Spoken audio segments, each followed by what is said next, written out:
श्री शिवाय नमस्तुभ्यम। महाराज, आज हम एक ऐसे विषय पर बात करने वाले हैं जो हर उस व्यक्ति के लिए बहुत महत्वपूर्ण है जो अपने घर में प्रतिदिन पूजा पाठ करता है। अक्सर हम सभी भगवान को मानते हैं, रोज पूजा भी करते हैं, दीपक जलाते हैं, आरती करते हैं, लेकिन इसके बावजूद हमारे जीवन में परेशानियां खत्म नहीं होती हैं।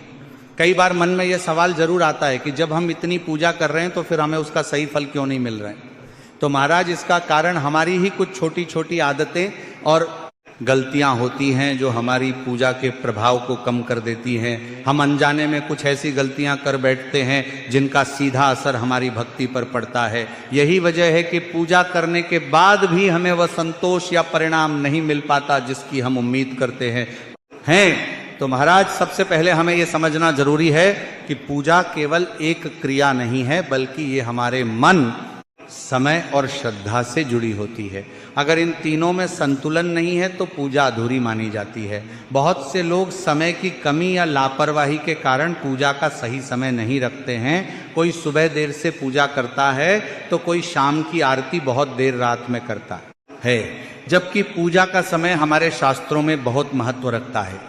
सुबह का समय, खासकर सूर्योदय से पहले या उसके आसपास का समय पूजा के लिए सबसे अच्छा माना जाता है। इस समय वातावरण शुद्ध होता है और मन भी शांत रहता है। अगर किसी कारण से आप जल्दी नहीं उठ पाते तो भी कोशिश करें कि सुबह 8 बजे से पहले ही भगवान की पूजा पूरी हो जाए। इसी तरह शाम की पूजा भी अंधेरा होने से पहले कर लेनी चाहिए। जब दिन और रात का संध्या काल होता है, वही समय दीपक जलाने और आरती करने के लिए सबसे उत्तम माना जाता है। लेकिन महाराज, आजकल लोग अपनी दिनचर्या के कारण इन बातों पर ध्यान नहीं देते। कोई टीवी देखते देखते पूजा करता है तो कोई जल्दी जल्दी में सिर्फ औपचारिकता निभा देता है। इस तरह की पूजा में ना तो मन लगता है और ना ही उसका पूरा लाभ मिल पाता है। अब महाराज, बात आती है उस जल की जिसका उपयोग हम भगवान को स्नान कराने में करते हैं। बहुत से लोग पूजा के बाद उसी जल को सीधे तुलसी के पौधे में डाल देते हैं। देखने में यह सही लगता है, लेकिन यह सही तरीका नहीं माना जाता है, क्योंकि उस जल से घर के सभी देवी देवताओं को स्नान कराया जाता है और उसमें अलग अलग देवताओं का स्पर्श होता है। इसलिए उस जल को किसी दूसरे पौधे या पेड़ में डालना ज़्यादा उचित माना जाता है और तुलसी जी को अलग से स्वच्छ जल अर्पित करना चाहिए। इसी तरह पूजा के दौरान छोटी छोटी बातों का ध्यान रखना भी जरूरी है। जैसे दीपक जलाते समय हम माचिस का उपयोग करते हैं, लेकिन अक्सर जली हुई तीली को वही मंदिर के पास फेंक देते हैं। यह आदत बहुत सामान्य है, लेकिन इसे ठीक करना जरूरी है। मंदिर के आसपास साफ सफाई और व्यवस्थित वातावरण होना चाहिए। छोटी सी लापरवाही भी पूजा के माहौल को प्रभावित करती है। दीपक के बारे में एक और जरूरी बात है कि उसे रोज साफ करना चाहिए। कई लोग सिर्फ पुरानी बत्ती निकालकर नई बत्ती लगा देते हैं, लेकिन दीपक को साफ नहीं करते हैं। जैसे हम भगवान की मूर्तियों को साफ करते हैं, वैसे ही दीपक को भी साफ रखना चाहिए। अब महाराज, बात आती है घंटी की। कई लोग बहुत तेज आवाज में या लगातार घंटी बजाते रहते हैं, जिससे शांति भंग होती है।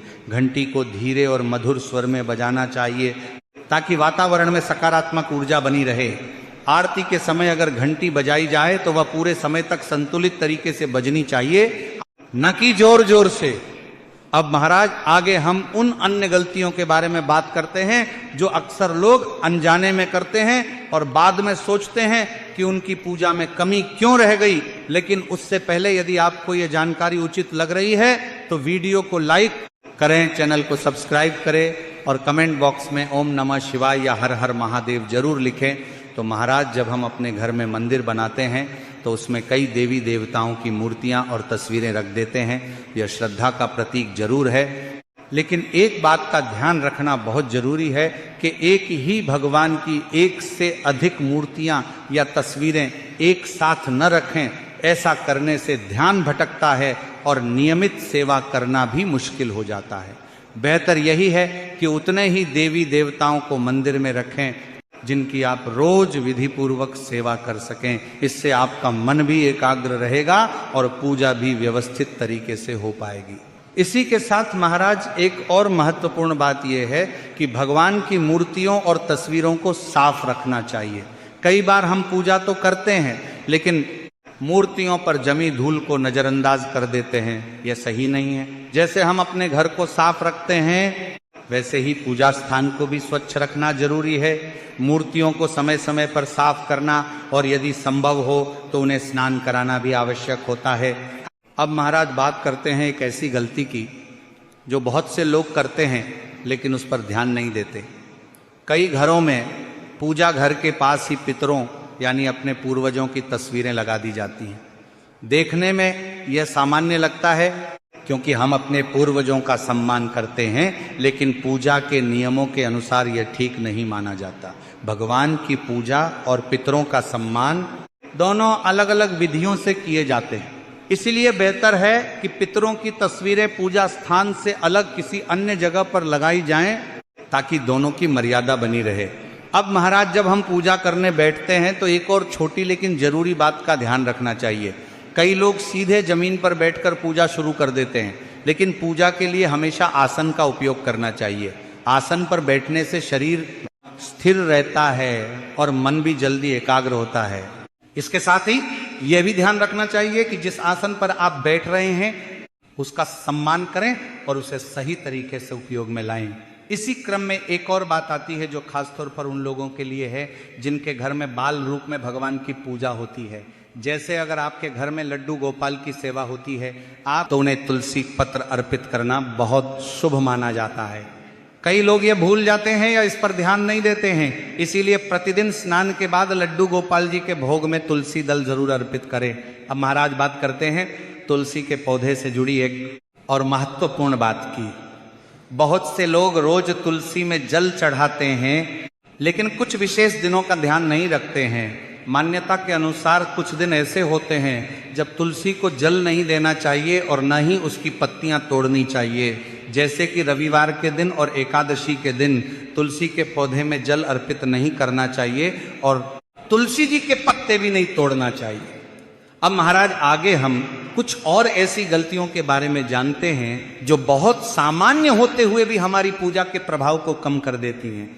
सबसे पहले तो जब भी आप पूजा करने बैठे तो एक बात का विशेष ध्यान रखें कि बार बार बीच में उठना नहीं चाहिए। कई लोग पूजा शुरू तो कर देते हैं लेकिन कभी अगरबत्ती लाने के लिए, कभी फूल लाने के लिए या कभी किसी और काम के लिए बार बार उठते रहते हैं। इससे पूजा की एकाग्रता भंग होती है और मन इधर उधर भटकने लगता है। पूजा का सही तरीका यही है कि जो भी सामग्री आपको चाहिए वह पहले से ही अपने पास रख लें और फिर शांत मन से बिना उठे पूजा पूरी करें। इससे आपका ध्यान पूरी तरह भगवान में लगा रहेगा। इसी तरह एक और सवाल लोगों के मन में आता है कि सुबह उठकर पहले मंदिर जाना चाहिए या घर में पूजा करनी चाहिए। बहुत से लोग सीधे मंदिर चले जाते हैं और घर की पूजा बाद में करते हैं। ऐसा करना गलत तो नहीं है, लेकिन अगर आप पहले स्नान करके अपने घर के भगवान की पूजा करें और उसके बाद मंदिर जाएं तो ये ज्यादा अच्छा माना जाता है, क्योंकि घर का मंदिर भी उतना ही महत्वपूर्ण होता है जितना बाहर का मंदिर। जब आप अपने घर के भगवान की सेवा पहले करते हैं तो ये आपकी जिम्मेदारी और श्रद्धा दोनों को दर्शाता है। अब महाराज बात करते हैं पूजा स्थान की सफाई की, जो कि बहुत जरूरी है लेकिन अक्सर लोग इसे नज़रअंदाज कर देते हैं। कई बार हम पूजा तो करते हैं लेकिन मंदिर के आसपास की सफाई पर ध्यान नहीं देते। अगरबत्ती की राख, फूलों के सूखे पत्ते या धूल वहीं जमा रह जाती है। ये आदत धीरे धीरे पूजा स्थान की पवित्रता को कम कर देती है। इसलिए जरूरी है कि आप रोज पूजा के बाद या पहले मंदिर की सफाई करें। भगवान के आसपास का स्थान जितना साफ और सुथरा होगा उतना ही आपका मन भी वहां लगेगा। इसी के साथ सफाई केवल ऊपर ऊपर से नहीं बल्कि पूरी जगह की होनी चाहिए। मंदिर के नीचे, आसपास और जहां आप पूजा करते हैं वो उस पूरे स्थान को समय समय पर साफ करते रहना चाहिए। इससे वातावरण भी शुद्ध रहता है और सकारात्मक ऊर्जा बनी रहती है। जब आप साफ सुथरे स्थान पर बैठते हैं तो मन अपने आप शांत हो जाता है और पूजा में ध्यान लगाना आसान हो जाता है। एक और महत्वपूर्ण बात यह है कि पूजा करते समय मन को भटकने न दें। कई बार हम शरीर से तो पूजा कर रहे होते हैं लेकिन मन कहीं और ही होता है। कभी हम किसी चिंता में खो जाते हैं, कभी किसी और विचार में उलझ जाते हैं। ऐसी स्थिति में पूजा केवल एक आदत बनकर रह जाती है, उसका आध्यात्मिक लाभ नहीं मिल पाता। इसलिए कोशिश करें कि जब भी पूजा करें पूरी श्रद्धा और ध्यान के साथ करें। पूजा का असली मतलब यही है कि उस समय आप अपने मन को शांत करें और भगवान के प्रति अपनी भावना को व्यक्त करें। अगर मन स्थिर नहीं होगा तो पूजा का प्रभाव भी कम हो जाएगा। इसके लिए आप थोड़ी देर ध्यान लगा सकते हैं या गहरी सांस लेकर खुद को शांत कर सकते हैं ताकि पूजा के दौरान आपका पूरा ध्यान उसी पर बना रहे। महाराज अंत में हम यही कहेंगे कि पूजा केवल एक दैनिक क्रिया नहीं है, बल्कि ये हमारे जीवन को सही दिशा देने का एक माध्यम है। जब हम सच्चे मन से सही समय पर और सही विधि से पूजा करते हैं तो उसका प्रभाव हमारे विचारों, व्यवहार और पूरे जीवन पर पड़ता है। लेकिन जब हम इसमें लापरवाही करते हैं या छोटी छोटी गलतियों को नजरअंदाज करते हैं तो धीरे धीरे पूजा केवल एक आदत बनकर रह जाती है और उसका वास्तविक लाभ हमें नहीं मिल पाता है। तो महाराज आज हमने जाना कि समय का ध्यान रखना, पूजा स्थान की सफाई बनाए रखना, सही तरीके से दीपक जलाना, घंटी बजाना, मूर्तियों की देखभाल करना और मन को एकाग्र रखना, ये सभी बातें मिलकर पूजा को पूर्ण बनाती हैं। कई बार हम सोचते हैं कि इतनी छोटी बात से क्या फर्क पड़ेगा, लेकिन यही छोटी बातें मिलकर बड़ा प्रभाव डालती हैं। जब आप नियमित रूप से इन सभी बातों का पालन करते हैं तो धीरे धीरे आपके जीवन में सकारात्मक परिवर्तन दिखाई देने लगते हैं। मन शांत रहने लगता है, सोच साफ होती है और निर्णय लेने की क्षमता भी बेहतर होती है। घर का वातावरण भी पहले से ज्यादा सुखद और शांतिपूर्ण हो जाता है। ये सब किसी चमत्कार से नहीं बल्कि आपकी सही आदतों और अनुशासन का परिणाम होता है। एक और जरूरी बात यह है कि पूजा में दिखावा नहीं होना चाहिए। कई लोग ज्यादा सजावट या ज्यादा सामग्री का उपयोग करने पर ध्यान देते हैं, लेकिन असली महत्व आपकी भावना और श्रद्धा का होता है। अगर आपका मन साफ है और आप सच्चे दिल से भगवान को याद कर रहे हैं तो वही सबसे बड़ी पूजा है।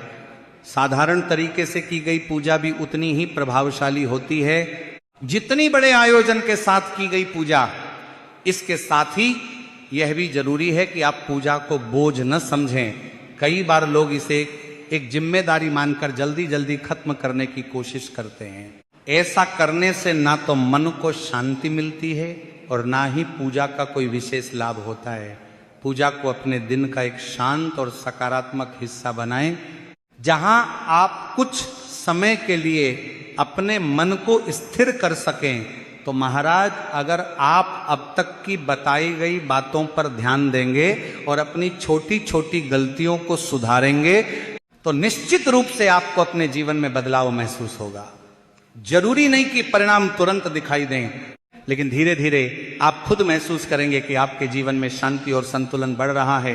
तो यदि आपको यह जानकारी उचित लगी हो तो वीडियो को लाइक करें, चैनल को सब्सक्राइब करें और कमेंट बॉक्स में ओम नमः शिवाय या हर हर महादेव जरूर लिखें। धन्यवाद।